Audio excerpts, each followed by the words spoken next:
Over the last 5 years, Staccato has quickly become one of the most recognizable brands in the 2011 segment. Emerging out of its former competition-focused STI roots, there is now a heavy emphasis on the law enforcement crowd as end users. Nothing makes that more evident than this most recent line of pistols.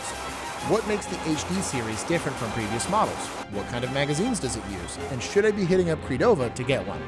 This is the Staccato HD 4.5. But first, a quick word from our sponsors.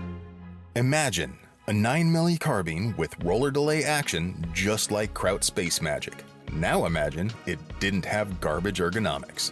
The brand new Kuna from Springfield Armory gives you that roller delayed, smooth recoil you're looking for with reversible, non-reciprocating charging handle and absolutely everything. The HD series of pistols launched at SHOT Show earlier this year and lit a fire in the forums and comment sections. The two models, the HDP4, which is meant to be Glock 19 sized, and the HD 4.5, which I have here in my hands, reflected changes designed to make it more readily accepted by agencies. Glocks have now for decades been the gold standard for reliability and safety in what can be a chaotic and less than ideal environment for a pistol. There are three major changes to the 2011 platform that Staccato has made to accommodate those expectations. First, it was the transition to an 80s series trigger. We did a whole video on 70s and 80s series triggers if you really want to go down the rabbit hole, but in simplest terms, it adds a plunger and a lifter to the trigger mechanism, making pistols 100% mechanically drop safe. There are half measures you can do to a 70s series trigger, but it's never as sure as an 80s style setup. This normally makes the trigger doo-doo in comparison, but this is by far one of the least egregious by 1911 standards. My only complaint about this feature is the way the spring is retained. Underneath the optic plate, there's a hole that holds the spring and block assembly. On one hand, this makes it easy to work on. On the other, it makes it really easy to lose when messing with your optic. Second, they made the pistol accept Glock magazines. Though there are plenty of reliable magazines out there, very few are both inexpensive and reliable like OEM Glock mags. Though these Metgar-made metal mags are a departure from the usual plastic-wrapped affair, they have, according to our testing and the rest of the internet, worked perfectly, and you can still use normal Glock mags in it without issue. The last thing they did was pin and delete the grip safety. This is not a new concept for the platform, but it's a reasonable concession towards usability, given that draws from law enforcement can often happen while grappled or otherwise in an unusual position, and you might not get a good grip on the pistol. As the resident 1911 carrier at the office, I've never minded a grip safety, but I totally understand why people prefer not having them. The other feature you'll probably be interested in is the sighting system. I initially hated the irons being in front of the dot, providing a shorter sight radius if you were ever going to use them, but they are not a good or a bad thing. They're just a reference point for aiming. The optic plate, however, I have a little bit of a beef with.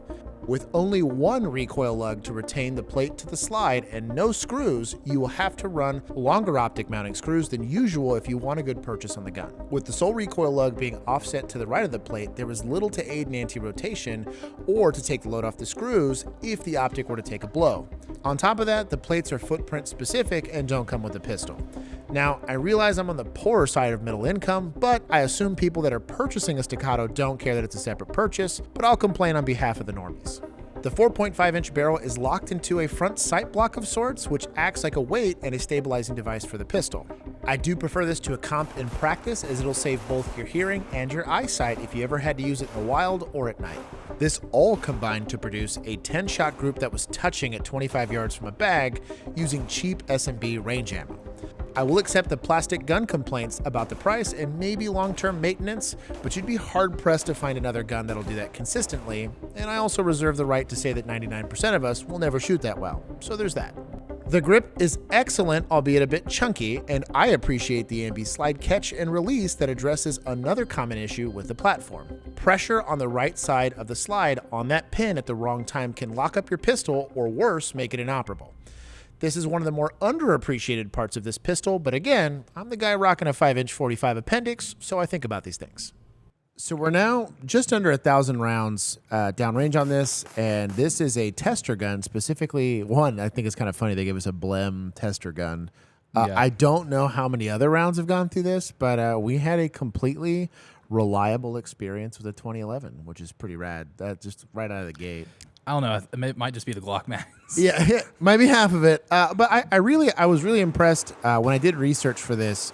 And as much as they'll clown on some other manufacturers that are also making pistols aimed towards government people. This one's been rather reliable. I have seen a lot of competition shooters that have shot it dry and have done, we'll just say, more affordable ammunition through it. Even we threw a variety of different ammunition with it, different grain weights, different magazines, and we never really had issues. So right off the get, I think for any pistol that's specifically being designed for self-protection, and in this case it's bougie self-protection, if you want to call it that. For anybody, some of the old heads out there that did the Beretta 92 or the M9, kind of similar. You have that one, only the single action trigger was half decent. Yeah. This is a little less chunky.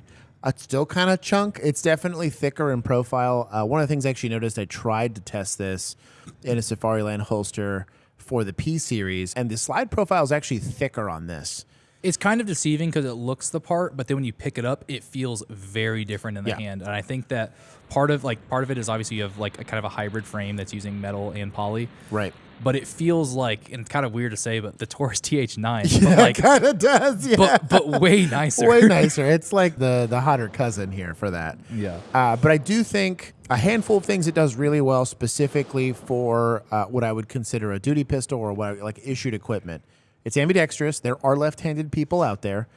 So you have an ambi slide release, slide catch. You have ambi safety selectors and a swappable magazine release, which is good to see. There's at least a plastic piece on the mag catch, so you're not going to have any issue with using just plastic Glock mags. It has a mag well on it, which is ideal. But because of that mag well, and if you're using the stock mags, there's kind of not a lot of meat there to strip a mag should it get stuck. And being a duty pistol, there's a strong chance that it could, you could drop your mag in the dirt, get muddy, and then if you jam that in there and it gets stuck, you're going to have a time getting in there to actually strip it out. So it might be worth using some base plates with it. And it's an exposed part of a pistol on the duty side of things because you're carrying outside the waistband. Well, think about it, too. If it's in your holster, if you fall on your side and it gets jammed into the dirt, now you have mud and debris in your mag well. That part of the pistol where that mag well is going to get tagged more than anything. That outside part of the pistol gets hit all the time. Door jams, your seatbelt, a bunch of stuff. I actually weirdly prefer plastic there because all plastic does is kind of mar. On metal, you could theoretically compress that. It's right at the threshold. With people with like baby hands, like really tiny hands, I could see this grip being a little too thick. I don't know how much thinner you could make that because of the nature of the double stack magazine. But the slide, kind of like you said, if you happen to be someone that's got weaker hands or smaller statured, I can't think of outside of the EZ9 that maybe's a little bit easier to pull back. It has a very light recoil spring, and I think part of it too, like the serrations on it are very, very deep, so it's really easy to get a purchase on. I kind of do like the fixed front sight in the front. At first, I didn't really pay attention to it, and then when we were doing build drills on it, it was actually kind of nice because it gives you a reference point, and you can see it throughout the recoil of the gun the whole time, which is kind of. And something that people don't think about is the biggest part of mass that's moving on a pistol is going to be the slide. And this was most prevalent when they actually went to the 19X, or what now people are using is the Glock 45, is they went with a Glock 19 size slide on a full-size frame because they realized that lack of reciprocating mass, as long as your spring weight is correct and all those things, you're actually getting on target a lot faster or recovering from recoil a lot faster. And this actually accomplishes this by you're getting all the benefit of the barrel length without having to eat all of the weight of that slide, especially when you're mounting optics and stuff. This was a very particularly fun gun to shoot. Yeah. It's very easy to shoot fast. Which, we're going to get into a slightly morbid conversation for this. Pistol rounds don't do great at stopping the thread, if you want to call it that, right? In specifically when every round counts and you have to wear each trigger press on it, having a gun that's recovering a lot faster, and also it just being accurate, capable. We'll get to some of my gripes on this, and everyone's going to gripe about the price. But if you are that guy, we got groups touching at 25. It's a very accurate gun. With not bougie ammunition. This is Cellar and Bellet, it's a very Winchester accurate white box and stuff like this. Was almost touching, if not damn near touching, at 25 yards, which is impressive for a handgun. I'd be hard pressed to see too many other guns do that. I think too, something else that you really consider, the sights grew on me over time. I hated them the second we put the gun up. I still don't mind it, but on such a long, heavy gun, I still prefer having the rear sights behind the optic. I have this actually set up on my It's doable on a 1911. It should be doable here. And then the other thing is that the optic, especially now, I think there's a lot of people that their whole pistol life is being done on optics. Yeah. People are getting really used to charging the gun off of that. There's also a lot of one-handed manipulations that are just, screw it, it's there, it's a lever. Let's pull that on my holster. There's not a lot on the back end of this optic plate that's helping you with taking the load off of what's really only 2 screws holding both the plate and the optic to that slide. Under regular use, it shouldn't be an issue, but since this is being marketed towards LE, or the serious gun users, if you want to call it that, but mostly just hard use. And so in hard use, that is not a lot of metal holding my primary sighting system onto my gun. That's why they give you a secondary sighting system. Exactly. And now, and if this thing completely sheared off, you'd be fine. So I kind of get why the methodology is here and why they did it that way. Kind of agree with you that I do wish there were more structure under it, because God forbid you actually do need to rack that thing off of like a door frame or your boot and say like you have an arm down and you're trying to get a reload in. That would... It just... You got to do that and your dot comes off. Yeah, it's just a lot of stress to put on 2 screws. Yeah. That's a little bit of a complaint that I have. I do like one of the big things I actually loved about this. This is by far the nicest 80 series trigger I felt, and most 1911s that are geared towards duty have those. Yeah. The 70s are objectively better. We did a whole video on this, like we talked about it in the scripted section of this.